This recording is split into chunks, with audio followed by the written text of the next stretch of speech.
Okay, so ask this lovely question on is everything an opportunity to transcend? I'm sorry, I'm quite forgetful today. And also, is everything no, I'll just have to free talk on it. Uh, External, the ego is kind of what oh it. yes, the external ego. Okay, I'll go with that first. Thank you, Jeff. Is it okay that your voice will be on camera? Is that okay? That's fine. Okay, great, thanks. Okay, I'll talk to that first. Okay, everything ex yes, everything external is the ego.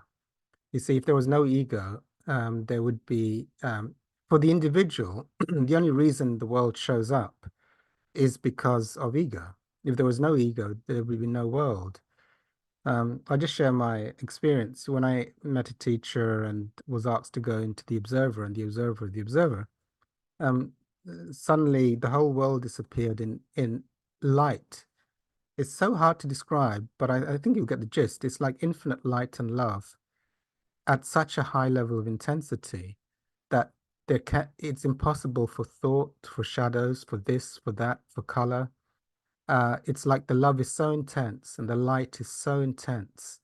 The Course in Miracles talked about it. Imagine the happiest moment you've ever had as a human being, and then times it by 100 and 1,000 again, and you still wouldn't have a clue of the magnitude of that infinite power, love, and light. Nothing else can exist there. So if there's all these thoughts and bodies and darkness and light and this and that all showing up, one has fallen from the light into a world of contrast, duality, life, seeming life and death. So, so what is the world? Well, the world is identification with limitation. For the individual, there's also a collective illusion, but for the individual, as long as there's still re-identification with or re-interest in thoughts, in bodies, in feelings, in drama, in pain, in suffering, in labeling things as good and bad, in even identifying with colors, even the experiencer, the experiencer experiencing experience, the observer, those are dualities. Even beyond all of that, beyond even an experiencer experiencing experience and the addiction to experiencing. So beyond that, there's a place from my experience where none of that, it's impossible for any of that, this and that to exist because of the light and the love is overwhelming. It would be impossible for that. I mean, I've often shared. So what is the world?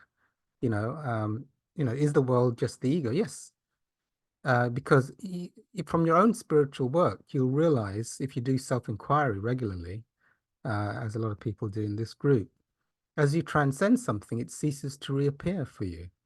And if you've done even simple, basic 12-step or forgiveness work, when you finally 100% forgive somebody, you forget them.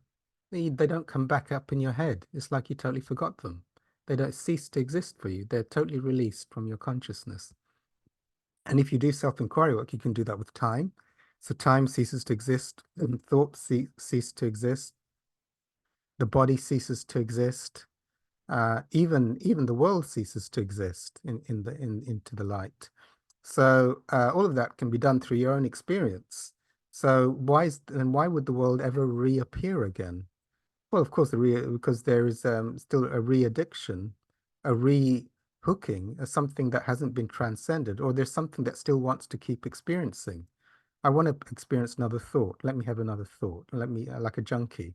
Or, oh, I want to experience the body again. It was quite good being a body. I'll re-hook into being a body.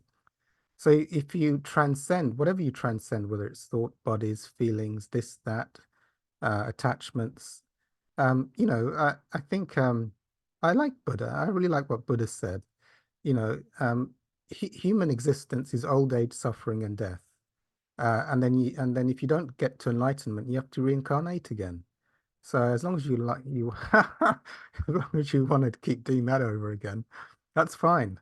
But once you recognize that which is beyond limitation, and for me beyond this world, then you've ceased. I mean, there'll be nothing to bring you back into another body if you transcend. You're not interested in being a body ever again and having the drama of the ups and downs of an earthly life. So the ego, so I was answering a question for someone else. I mean, the ego just wants to have wants to carry on being separate and yet wants to have a cherry-filled life. And there arises a problem.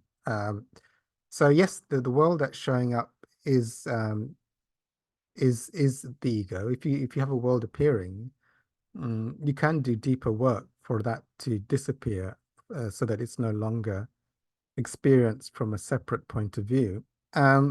Okay, what's a good way to see the world? What's showing up in the world?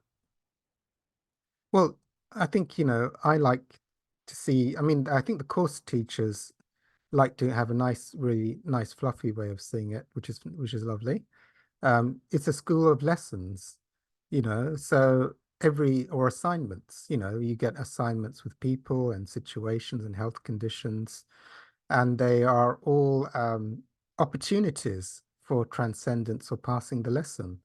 And if you don't pass the lesson, that's okay. You can have another go at passing it again later on and again and again and again until you want to pass the lesson. So it's just a fun school. It's a fun school, and life just keeps on giving you the lessons until you get the lesson.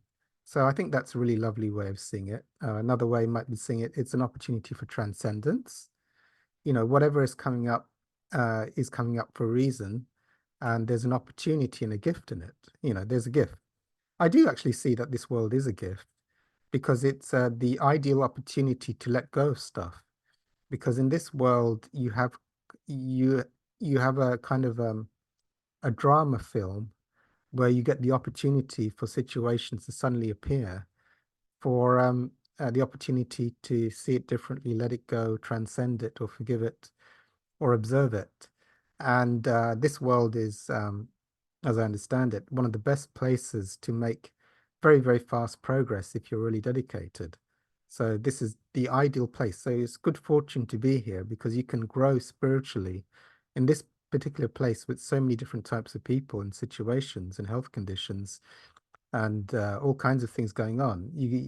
If you want to grow very, very quickly, you can do things. We have things like the Course in Miracles, Ramana's teachings, Hawkins' teachings, which show us very fast ways of making spiritual progress, which weren't really that easily accessible for many, many thousands of years, without we easily have access to letting go of the ego very, very fast. So it's good fortune. I mean, if I had all this ego stuff, I was born as a farmer 300 years ago in the middle of nowhere with no spiritual teachers and books around me. I mean, I'm going to be making very slow progress. I mean, so there's lots of good fortune and lots of positives.